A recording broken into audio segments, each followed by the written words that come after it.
రామలక్ష్మణ భరత శత్రుఘ్నులు ఎలా కలిసి ఉన్నారు. నిజంగా అన్న దిగుతుంటే నాకు రాజ్యం వద్దు వద్దు అని చెప్పులు తొడిగాడు. ఏమన్నదమ్ములు, ఇది కదా రాముడంటే, ఇది కదా అన్నదమ్ములంటే. అలా మేము ఉండలేకపోయామని ఏడ్చారట. వాళ్ళల్లా ఏడవలసిన రోజు రాకూడదు.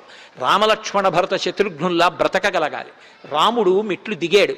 దిగి వచ్చిన తరువాత ఆ క్షురకర్మ చేయించుకోమన్నారు. ఆయన అన్నాడు, నా తమ్ముళ్ళు క్షురకర్మ చేయించుకున్న తర్వాత నేను చేయించుకుంటానన్నాడు. అయోధ్యకాండలో ప్రతిజ్ఞ చేశాడు.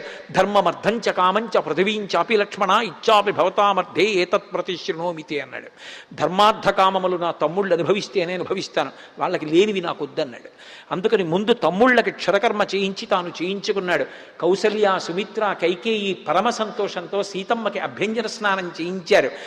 ఆయన రథం ఎక్కితే లక్ష్మణస్వామి ఆయనకి ఛత్రం పట్టుకున్నాడు. భరతుడు పగ్గాలు పట్టుకుని రథం తోలే